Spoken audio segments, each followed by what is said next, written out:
Hello, I'm Coach Anna, I'm Coach Mary.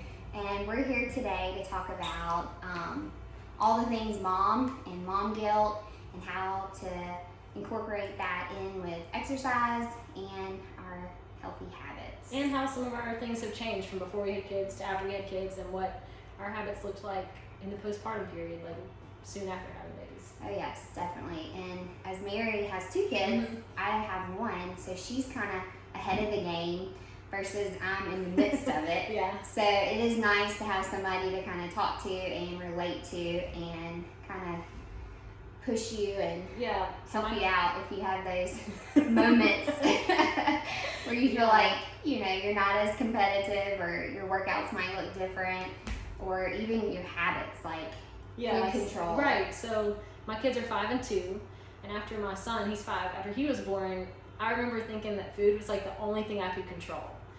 Because like when they're newborns, you can't control Survival anything. mode is on. you can try to like put them on a schedule, but like they're not always going to stick to it. And so no matter how hard you try to control what they're going to do, it's not going to work. No. But food was the one thing I could control because I had my clean kitchen habits, and I was like, I know what I can do with food, and I'm going to stick to it because that's like one constant. That you have control Yeah, over. Habits were not going to change. The way I feel those habits could be very simple, like green beans and chicken. It was like whatever it had. Don't make it complicated. Just whatever you can get in. Part of the control was keeping it simple and not making it complicated because I didn't have the energy to make it complicated or to cook for hours at a time, So and of course people are bringing you food, so that's a big. We had like a whole lemon cake after Connor was born. It was delicious. Well, I will say, like having those foundation habits, and I've practiced them so much over the years that when I was pregnant and then after I had him, my mom came and stayed with me, and I told her, I was like, okay, after I have him, like it's on, like these habits are going back. So she was very on board and helpful and cooking healthy for me. Good.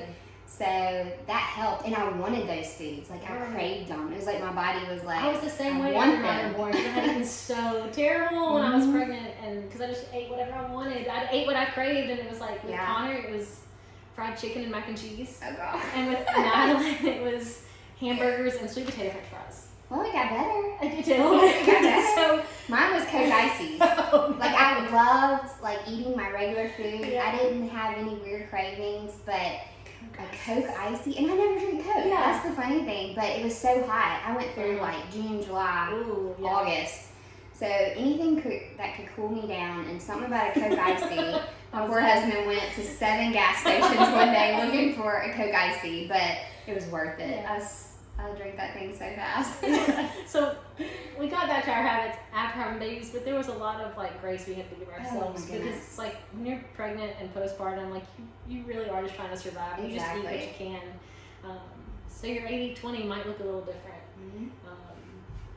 And grace, like I'm still giving myself grace. Like I'm just now getting in the swing of getting back in the gym, exercising, and really like focusing in on the consistency. That's the key, and I know that's what we like preach and preach, like consistency is key, and it is. It really is. But I mean, there's no complications to it. It is what it is. I know that's like cliche, but I mean, if you just stay consistent, and like every day might look different. But like some days I'm like, oh, I don't want to work out. I didn't sleep much. He was up all night. But I'm here, and my workout might not be like it was when, before I had him, and I was so competitive, and I wanted to crush the workout and beat everybody. But that's where the grace came in, where I was like, okay, you're in a different season of life. Your habits look different. Your goals look different.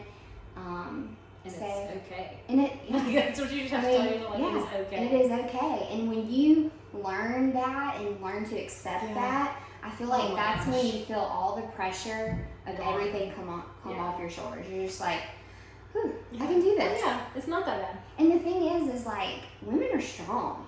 Like, mothers are strong. So give yourself grace. I mean, being a mother, it is hard, but it's the best thing ever, Because you never have time to, like, stop. When your kids are little, you always chase them around, and then when they get a little bit bigger, they want you to play with them all the time. And it's not a bad thing, it's a good thing, but like that requires a lot of extra energy and brain power, and you have to kind of trade. There's a limited amount. Like you're not unlimited. Like our capacity is a certain size. And it's like you have to take energy from one place, you gotta give it to your kids, you know, and like maybe that's your workout where you gotta have a little bit of like Wednesday. So this Wednesday I went really hard in the workout and I felt like I couldn't do anything all Wednesday afternoon. And my kids wanted me to play with them and I was like, I can't. I don't have, you know, so it's like, well, that's like just getting in what you can. Like if it's walking with them or, you know, playing with them, like any type of activity, I feel like you're winning. Yeah, anything is good. Anything is better good. than nothing. Yeah.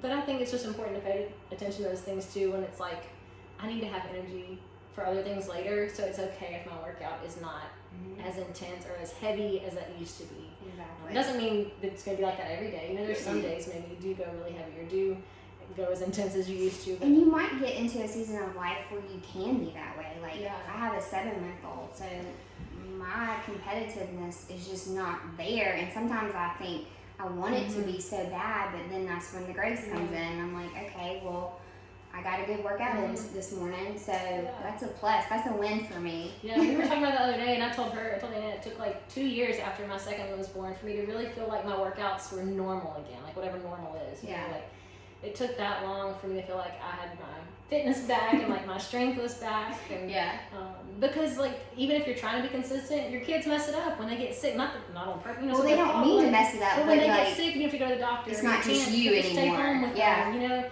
it just, or they have a field trip. You know, whatever it is, like you got to be flexible and be able to, you know, move around their schedule too. It's not just you anymore. Your consistency looks different.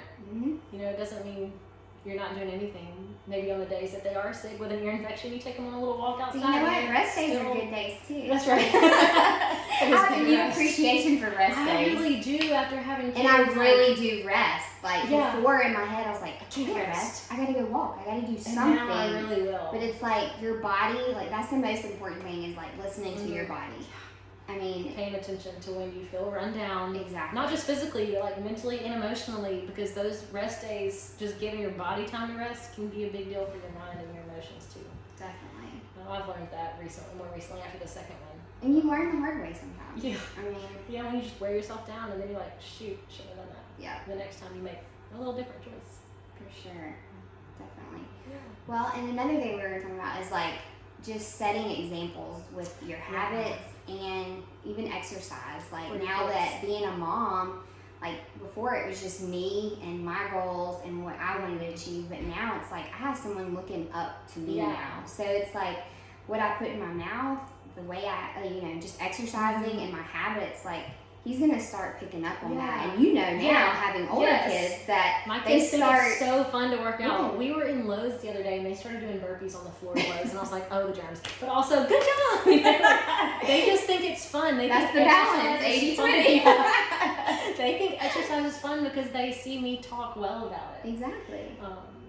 And I would love y'all's opinion when you watch this video. I wonder. My son will watch me choose something different than him. Like when we have hamburgers, he'll have a bun and I'll have mine on a salad.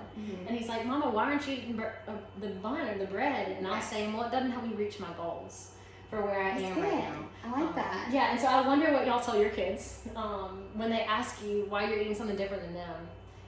And that has appeased him so far. That's been a good answer for him. But as he gets older, and I kids are picky. I'll use. I'm at an age, like, Daniel's just now starting to eat, like, little table foods and stuff.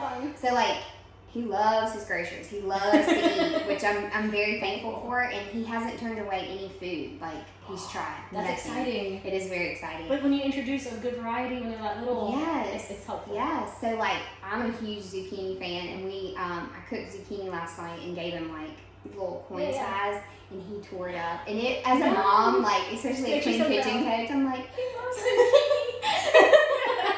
it's the little things, though, because, like, it makes me feel good because I know, like, I'm giving him good options to choose from, and he likes them. So when he gets to an age where he does have to choose on his own, and I'm not, like, bashing anybody that gives their kids fried food. He's going to have Chick-fil-A, and he's going to have things, but ultimately, I want him to choose the better options because he sees his mom and dad. Yeah, and he knows that those aren't grown-up foods. Yeah, those are foods and that's the thing that people put those stereotypes kid on, food like, and adult this food. is kid food, this is adult food. Like, he gets what we eat. Yeah, I don't make a special. I mean, right now, he's little and I cut up things and he's still eating baby food, but at the same time, like, I had Clean Kitchen spaghetti, and he had spaghetti for the first time last week, and like I did whole wheat noodles for him and stuff, and he loved it. And I just want him to know that like those are healthy options and they taste good. Like they don't have to be like, oh, this is mommy and daddy food, adult food. I'm gonna fix you kitty processed food. You know, like I want him to eat whole foods. Like, why would you give your kid that and you eat something different? You know? Yeah, we've been really big on that since our kids were born. And I think that makes a huge difference. Like that they can choose those options and you know they like them. Yeah.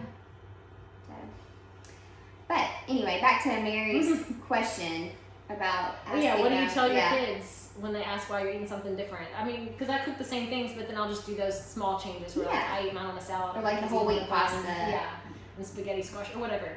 I wonder what you tell your kids when they ask why you're eating something different. Yep. Yeah. Let us know. All right, y'all have a great week. Yep. Bye.